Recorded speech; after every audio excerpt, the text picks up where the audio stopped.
This is Where We Live from Connecticut Public Radio. I'm Catherine Shen.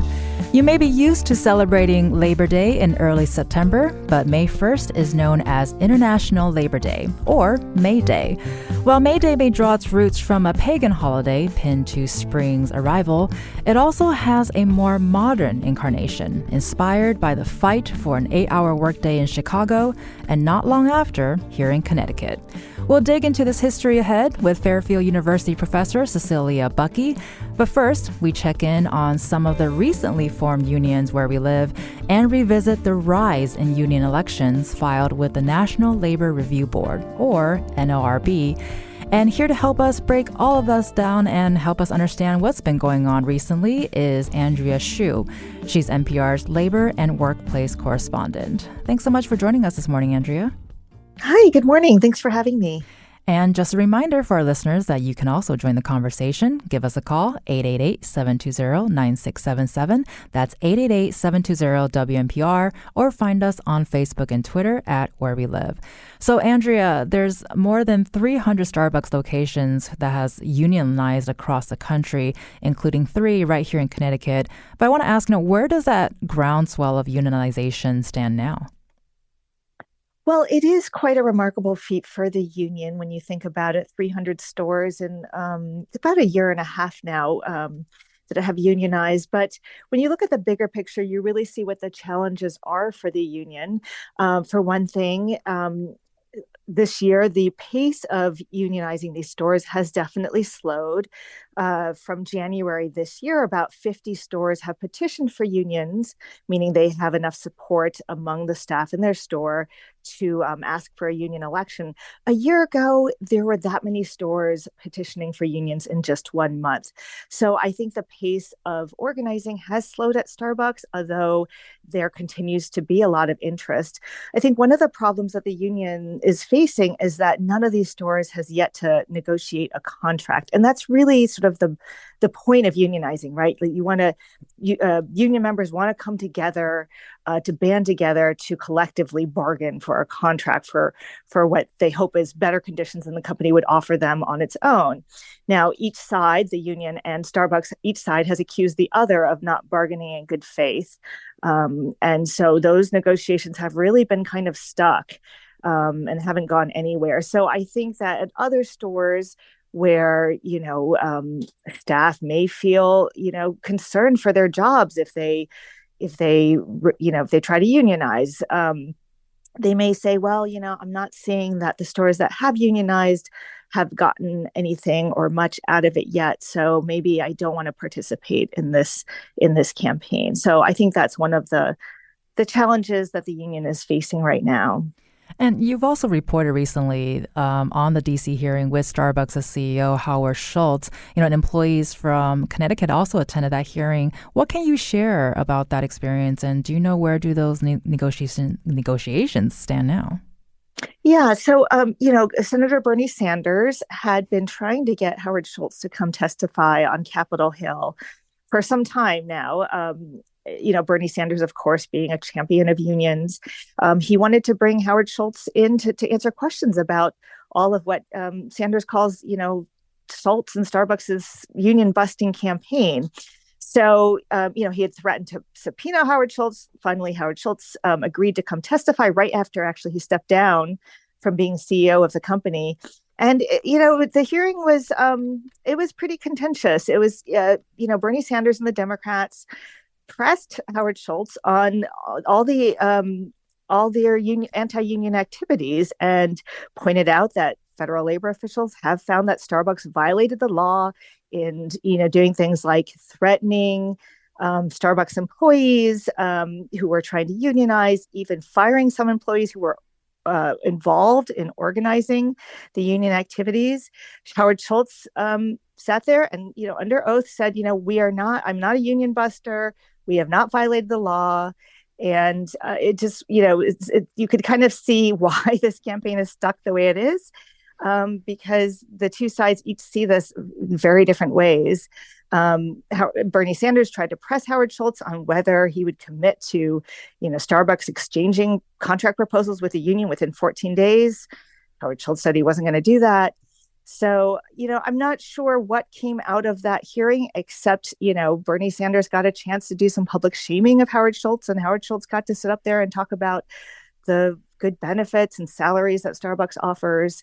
I don't think it really moved the needle on, in terms of the negotiations between the union and Starbucks. Well, we're going to hear from an employer or an employee of Starbucks here in Connecticut in a second, but I do want to ask, just based on what you're saying, have you heard any reactions from employees from the hearing? We've been talking just the last 5 minutes. We were talking about this has stalled, it's slowed down, and maybe enthusiasm has sort of diminished a little bit. But what are you hearing from the people? I think there's a lot of frustration and a lot of anger towards Starbucks. I think it was a few days after that hearing that Starbucks fired some more employees at union stores. And I mean, Starbucks always says, and Howard Schultz said, while he was testifying, that these employees are fired for cause, that they've violated company policy somehow. But I think that for baristas at stores who are really feeling the pressure of the anti-union activities that the company has put on them, I think that they sort of fueled their outrage. And we also heard from Travis Glenney-Tegtmeier, who works at the Corbin's Corner location here in West Hartford, which is the first in the state to unionize last year. And he talked about a little bit about this. So let's take a listen. Our issue here is that they aren't allowing the national board to be involved with the negotiation at all. They're trying to separate us out into individual stores. This was all done in a store-by-store basis. Obviously, we don't want that. We want to bargain as a one unit.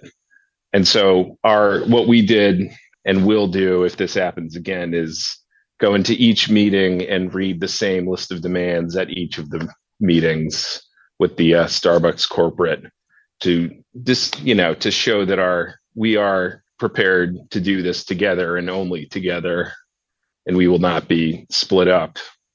Andrea, what's your response to what Travis has to say? We've been talking about people are interested in doing this, but there's a lot of slowdown. But now you have Travis saying, we gotta come together as one. What are your thoughts?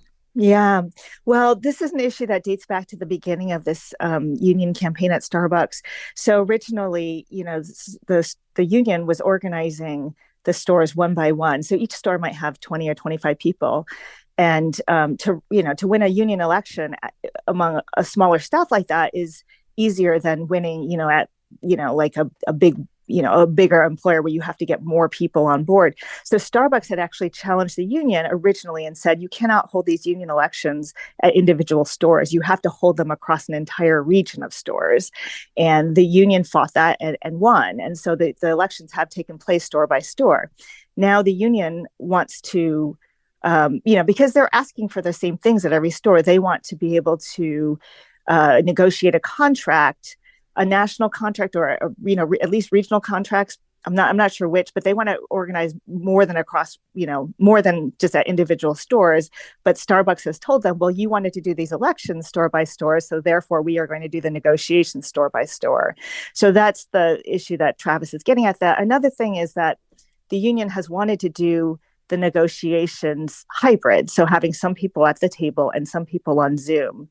And Starbucks has objected to that. And Howard Schultz raised this in that hearing on Capitol Hill. He said, we don't know who's recording these meetings. We don't know, who these people are at the meetings. He said that their managers had been harassed. I guess managers who had taken part in those negotiations had been harassed. So he said, for safety concerns, we are not going to do these negotiations over Zoom. And this, interestingly, has been an issue in other union negotiations as well, including at Trader Joe's. And I want to ask you really briefly, too, is there anything you can share with us about another push for unionization at some Amazon warehouses?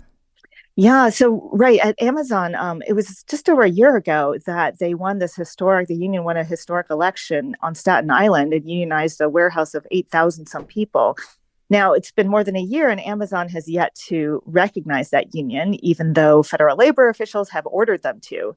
So, that's still sort of pending as it makes its way through various appeals processes. Meanwhile, there have been efforts by other Amazon workers all over the U.S. to unionize warehouses in North Carolina and Minnesota and California, and an air hub in Kentucky. They've all, talked about trying to unionize, but so far we haven't seen any of those campaigns get enough support to petition for a union election. You think about it, it's really hard to organize at like a giant warehouse like Amazon's. I mean, these are places where workers, are split across different shifts, night shifts, weekend shifts. There's very, very high turnover. So, it's really hard to get enough support to get the signatures you need for a union election, and then to get people to turn out and vote. So it's been really a big challenge at Amazon, and including that within the Amazon labor union itself, there have been some disagreements among the leadership. It just kind of shows how hard it is to unionize in this country still. What I was going to say, it sounds like there are just so many moving parts, and some people want to do it, some people don't want to do it for all very good reasons. And I guess from your standpoint with reporting, can you tell us any next steps? Are we waiting for these organizations to have more of a momentum, or do you think it's kind of slowing down because they're not able to get these contracts and have good negotiations? Well, researchers I've talked to, labor historians and sociologists say they're sort of, they've told me they're kind of pleasantly surprised at how much workers have been able to accomplish, given labor law is, really favors employers in that, it's very there's a long appeals process. There's lots of ways that employers can delay the union process by appealing various decisions. Also, it's like, I mentioned the high turnover issue at places like warehouses. And one of the biggest challenges is that federal labor officials, while they can cite companies for violating labor law, there are no fines involved. There are no penalty, civil penalties. And so, for example, the National Labor Relations Board has found in many, many instances that Starbucks has violated labor law, but all they can do is order Starbucks to, they're called make whole remedies. So in an instance where Starbucks fired somebody, Starbucks will say, well, this was for, violating company policy. The union says, well, no, this person was a lead organizer. That's why they were fired. The most that they've been able to do so far is to get that person reinstated. There's no fine. And so labor historians say, well, this is just the cost of doing business for companies. So it's I don't know really what to expect. It seems like the enthusiasm for unions remains high, and public approval for unions is at a 60-year high. I think Gallup put it at 71% of Americans approve of unions right now. At the same time, the share of U.S. workers who are union members hasn't grown. In fact, I think it fell slightly last year. So it's just, we're at a point where, it's only 1 in 10 American workers is a union member. That's down, it's half of what it was 40 years ago. And so go ahead. I was just saying, just real quickly, on that note, what can you tell us about the surge in student unions that we're seeing here in the U.S. and why is that unique compared to some other unions? Yeah, so organizing on college campuses by grad students and undergraduate students, we've really seen a surge in that since Biden took office. And that's in part because, of a 2016 decision by the National Labor Relations Board involving grad students at Columbia University. The NLRB ruled that grad students do have a right to organize and to collective bargaining. The Trump administration tried to roll that back with a rule, but the Biden administration withdrew that proposed rule. So organizing on college campuses has really, taken off. Now, it's not without its own challenges. Right now, Duke University is challenging, is saying grad students, are not, should not be classified as employees. They're challenging that NLRB ruling from 2016. Duke says, sees its relationship with students as being about education and training and mentorship, which is, they say it's different from the relationship between an employer and an employee. And so, it'll be interesting to see where that case goes. But we have seen, as you said, lots and lots of organizing on university campuses. And, since last year alone, there have been 20 union elections. that the union has won in every case and covering about 25,000 graduate and undergraduate student workers. When I was going to say that's the perfect transition to my next question, and we're actually going to bring in a student. Connecticut is no exception with this. Wesleyan formed what is reportedly the first undergraduate union in the country last year, and students working in dining on campus recently also followed suit. And in January, Yale University graduate students formed Local 33, and joining us now to discuss that whole experience is Arita Acharya, who's an organizer with Local 33 and a graduate researcher in genetics. Thank you so much for joining us, Arita. Hi, thank you for having me. So WSHU and Fairfield reported on Local 33's formation back in February, and the headline had read, "Recognizing a grad student union at Yale has been a long time coming." Arita, can you give us a sense of this sort of back and forth that's been going on for decades?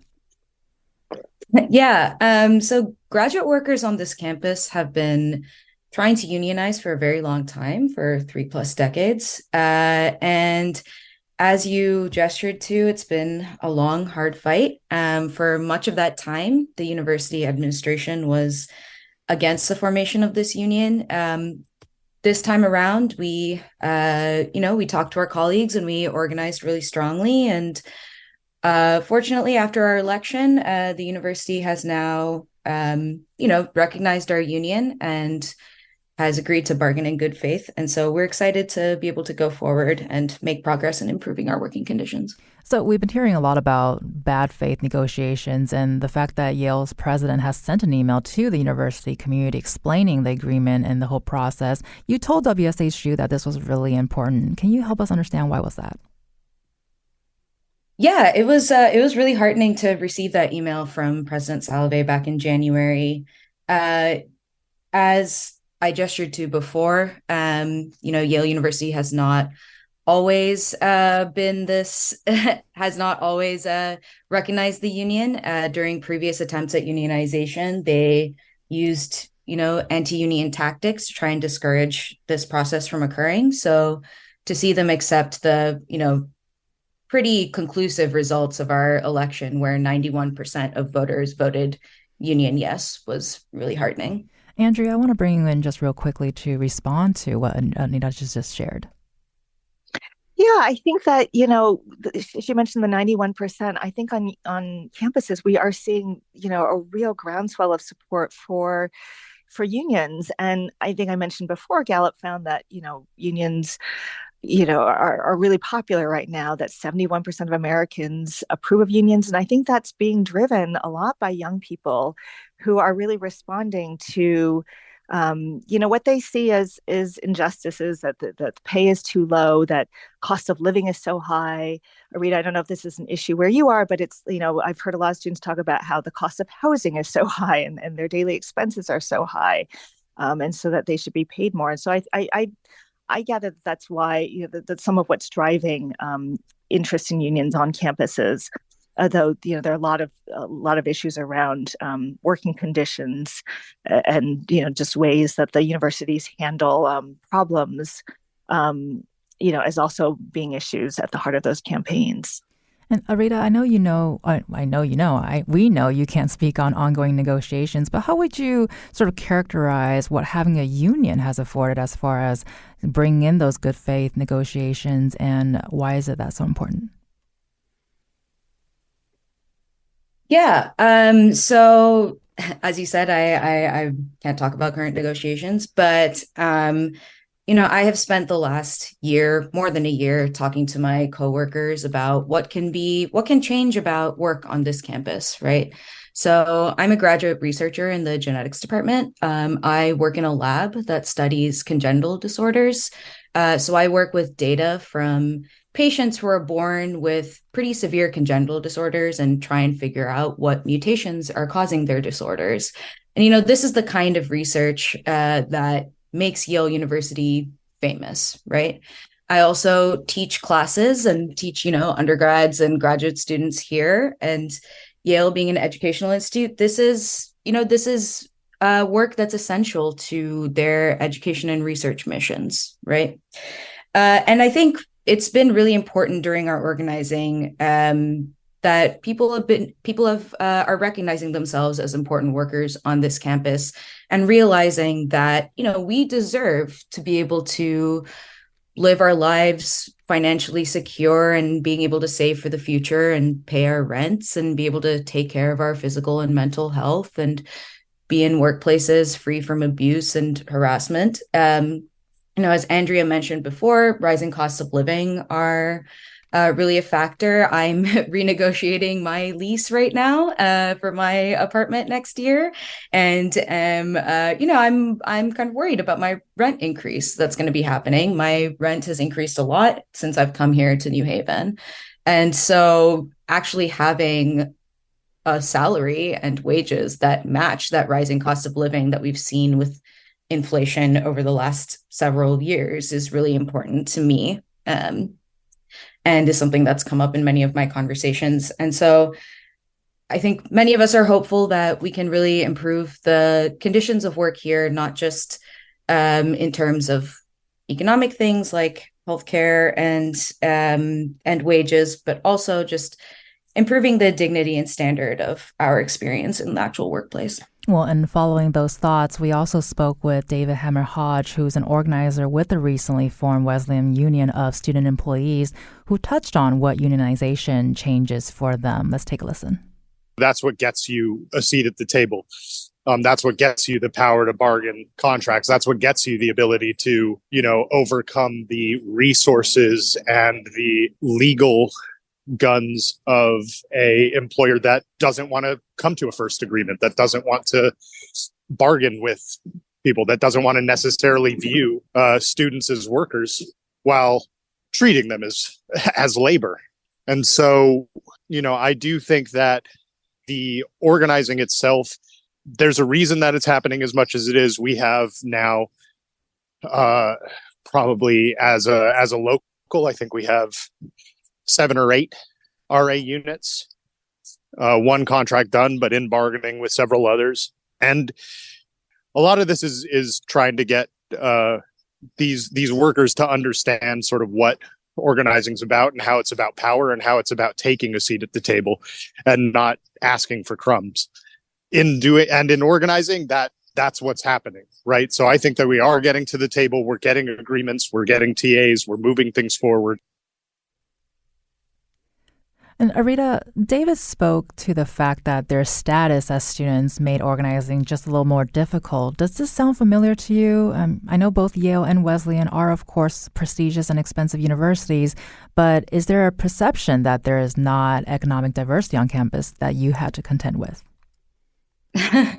Yeah, that does really speak to me. I think student workers on campuses across this country have been facing some version of you are students, not employees for a very long time. But I think the work that I do on this campus is undeniably important. Yale touts the important biomedical research that occurs here in their laboratories all the time. New Haven is a growing biotech hub, and graduate workers in biology labs like mine are, essential workers or vital workers in that field.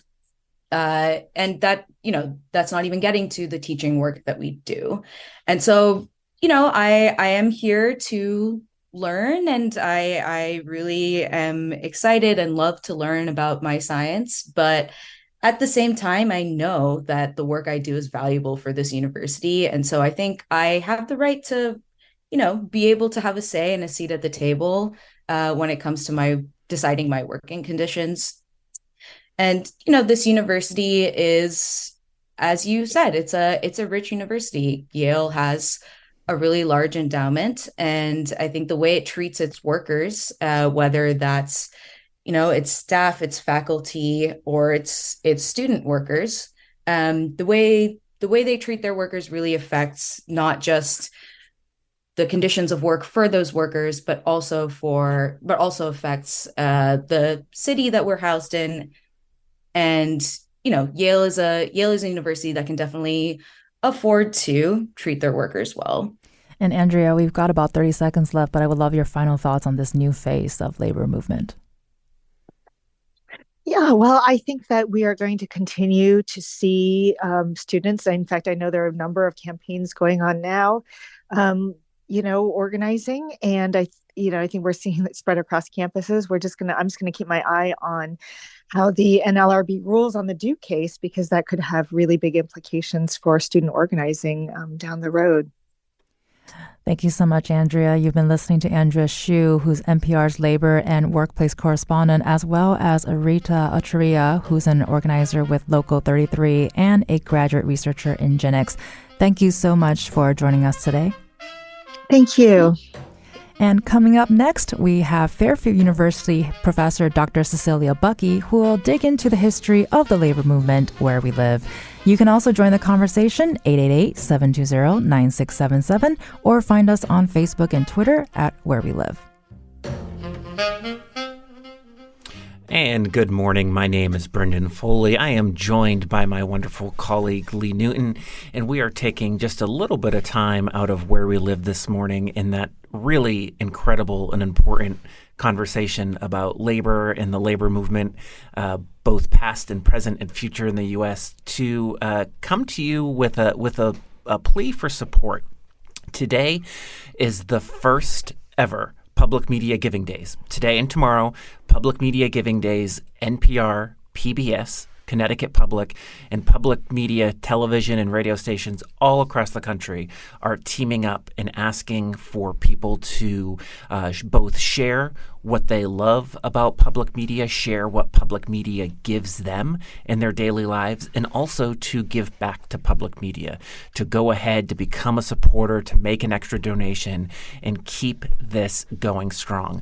If you have been a long-time listener of Connecticut Public, but maybe you have never made a donation, today is a really great time to join the thousands of people across the country who will be taking part in Public Media Day. You can do so here with a phone call, 1-800-584-2788. That's 1-800-584-2788.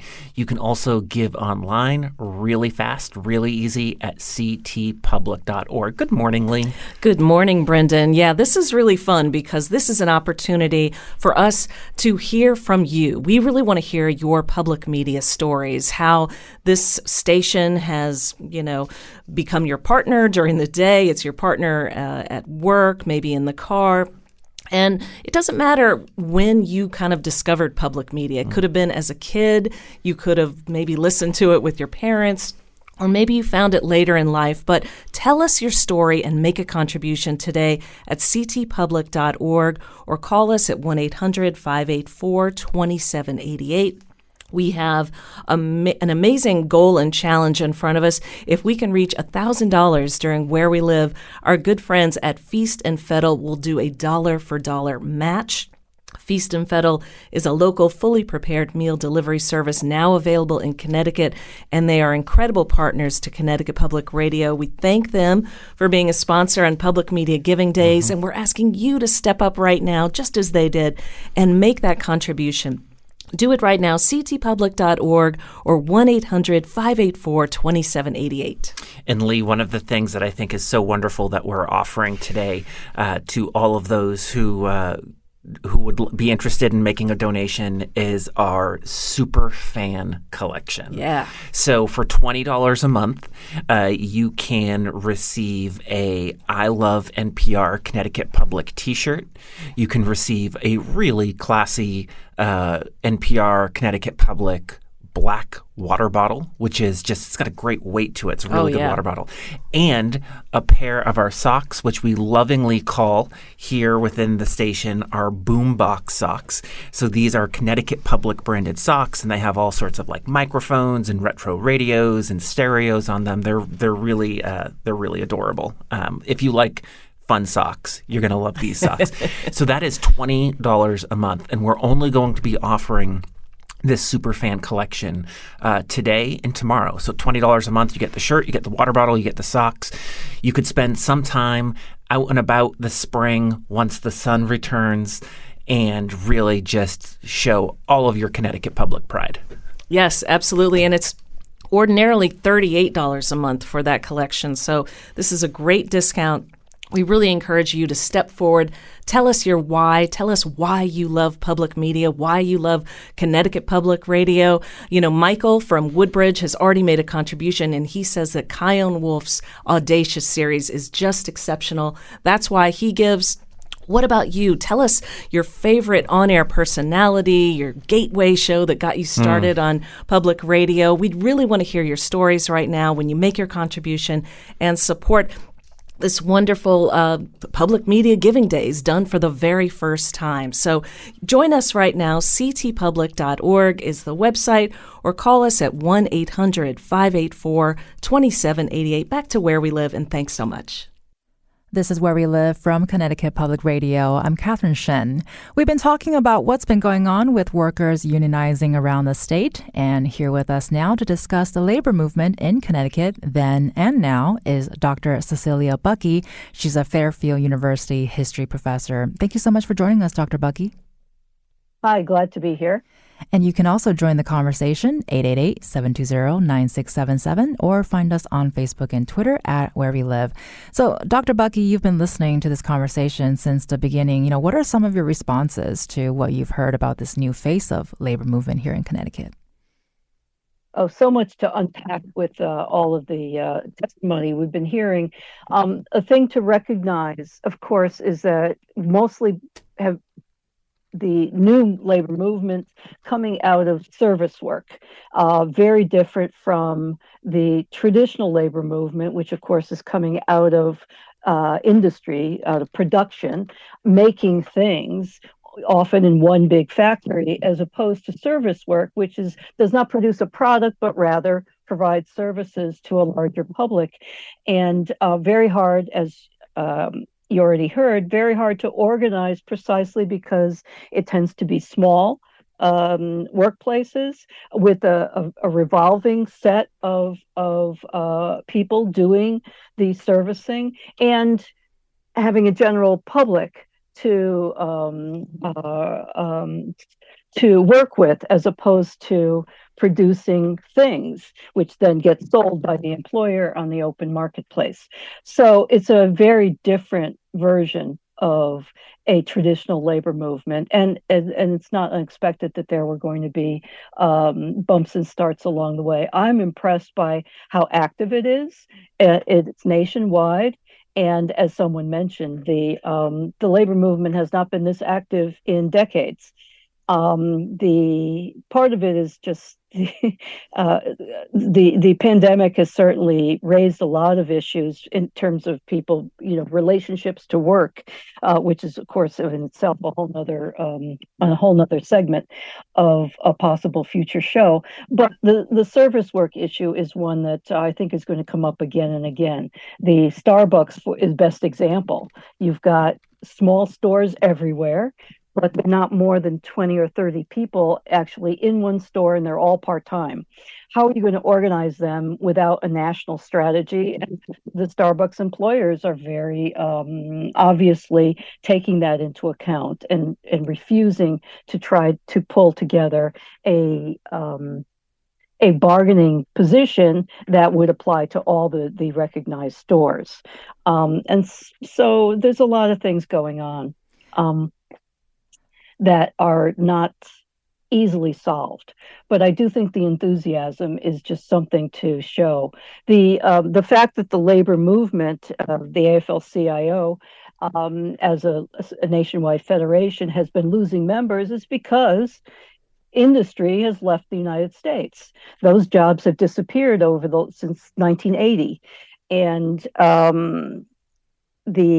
even though there's some sign that industry is coming back to the United States, and so maybe we will see an uptick in union membership. It's going to be people in these new occupations, whether it's higher education, whether it is services like coffee shops, etc., or whether it's Amazon warehouses, which is a whole new model of retail. I'm not sure where else to go from here. I think we can go in so many different directions, as we can see. And thanks for the show idea. You mentioned Starbucks, so I want to take one more listen to a Starbucks employee, Travis Glenney-Tegtmeier. Okay. He works at the Corbin's Corner location in West Hartford, and which was the first in the state to unionize last year. And he talked about those bumps and starts that you're just describing. So let's take a quick listen. The most of us who don't have our heads in the sand are aware that wealth inequality is in a bad place right now, that things have changed, things are changing a lot the last few years. Democracy in the United States is not exactly what it once was, and I think this is one of the building blocks of a strong democratic society, is just groups of people who work together to get something done in their community, whether or not they coordinate with a larger organization. We're still just the people who work in the community. We work at your local Starbucks, and we're a part of your lives. You're a part of our lives, and we just want to make it so that we can continue to do this work and not have to struggle to do it. Mm-hmm. What's your response to this sentiment, Dr. Bucki? Travis explores, he's obviously a worker at Starbucks, but what he's talking about is a sentiment from many workers in the nation. Well, it's this whole question of community, I think, is the most important part, to underscores the kind of solidarity that you need to have a successful union, because you're going up against very large corporate interests who have, of course, the interest of keeping the wealth inequality what it is, because it services them. I moved to New Haven. I'm speaking to the interests of the Yale graduate students. Finally, they've got a recognized union, and they're busy negotiating. I actually moved to New Haven in the summer of 1984, just as the Local 34 clerical workers strike was starting, and that was an incredible solidarity, community, or feel to it that was just incredible to experience. There are a lot of reasons why that strike did win, and now we see 40 years later that it's a very successful organization, and thus has helped the Local 33, the Graduate Students Union, to come into existence, and hopefully to help solve some of the impasse that is being felt right now with the Local 33 graduate students organizing. I take us back to where May Day actually started. In 1886, the Federal Federation of Organized Labor, which is a precursor to the American Federation of Labor, set out a plan. We will have 8 hours, and spread it throughout the United States. And it became a huge community surge to say, yes, on May 1st, which is traditionally when the old craft unions would organize to a new contract for the coming year. This is mostly building trades, which of course are usually shut down during the winter months. So May 1 is when a new contract year begins. And so this organization decided to make May 1st the day to strike nationally for an 8-hour day. Now, mind you, this is still a 6-day work week. Saturday is a full working day. And so it's a 48-hour work week. But it was an attempt to take back one's own time, as opposed to traditionally people work from sun up to sundown until the Industrial Revolution, and people working not on their own farms or in workshops, but rather working for larger corporations, taking your time back. We're not going to work for you all the livelong day. We want, as the slogan goes, 8 hours for work, 8 hours for rest, 8 hours for what we will. In fact, we want some of our own time back to make our own, to be able to educate ourselves, to have organizations, to have community. And it was a combination of people at the workplace as well as the community that made a lot of these early attempts to organize very successful. Now, that May Day is I want to jump in real quick, Dr. Bucki. Apologies that we're going to jump into a quick break, but we will be coming back and digging into what you're just saying. You've been listening to Fairfield University Professor Cecelia Bucki. We will continue this conversation after a quick break, going back in time to Connecticut's fight for the 8-hour workday. What are your questions for her? You can join the conversation, 888-720-9677, or find us on Facebook and Twitter at Where We Live.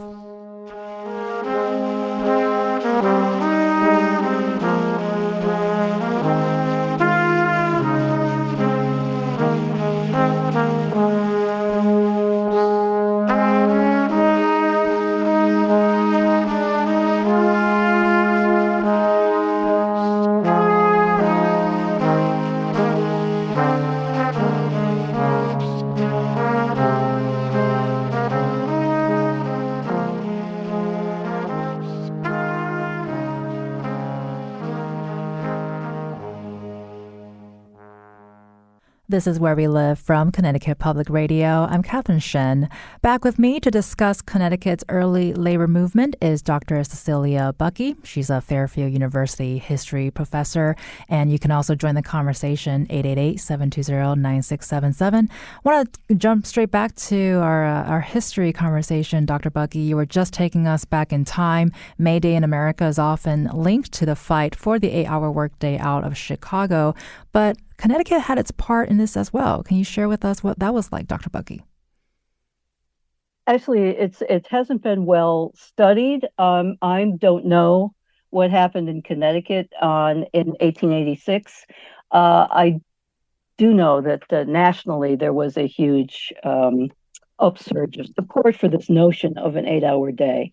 I just mentioned that in 1886, the so-called Haymarket tragedy took place, where a rally that took place in Haymarket Square was interrupted in support of striking workers for the 8-hour day, particularly of those who had been fired at a nearby metalworking plant.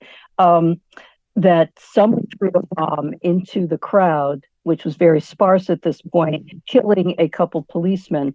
And anarchists who had already left the stage were accused of throwing that bomb, leading to the so-called Haymarket martyrs, as they were called, who were all sentenced to be executed for participation in this bombing.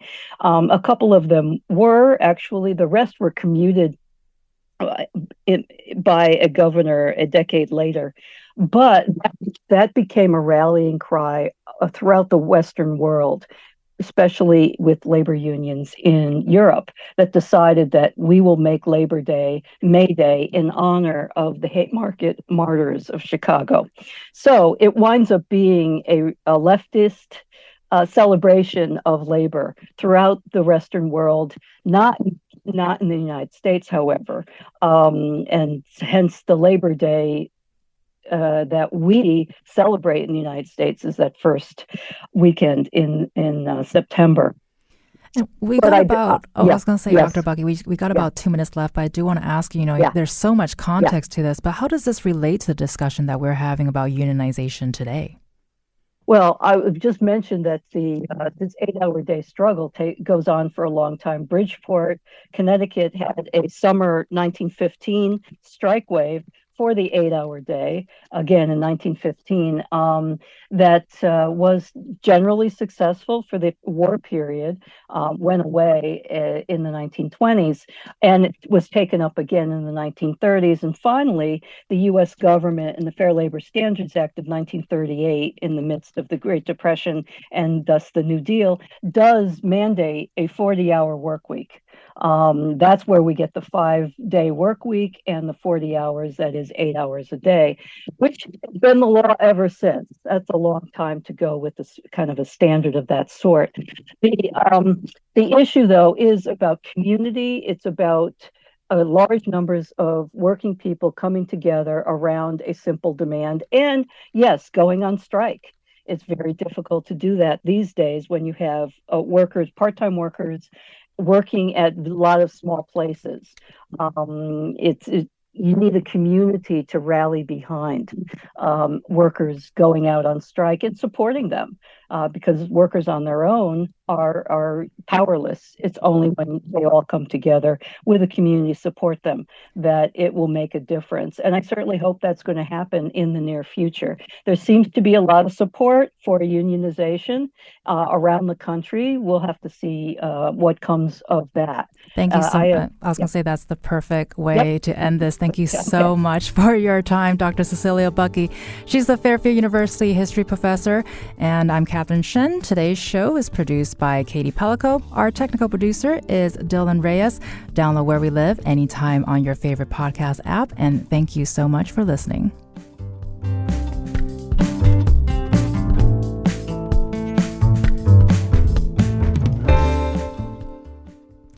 And you can contribute for Where We Live and Connecticut Public right now on Public Media Giving Days. This is the first time that we've ever done this. This is a national event that is in partnership with NPR, PBS, and Connecticut Public and stations all across the country.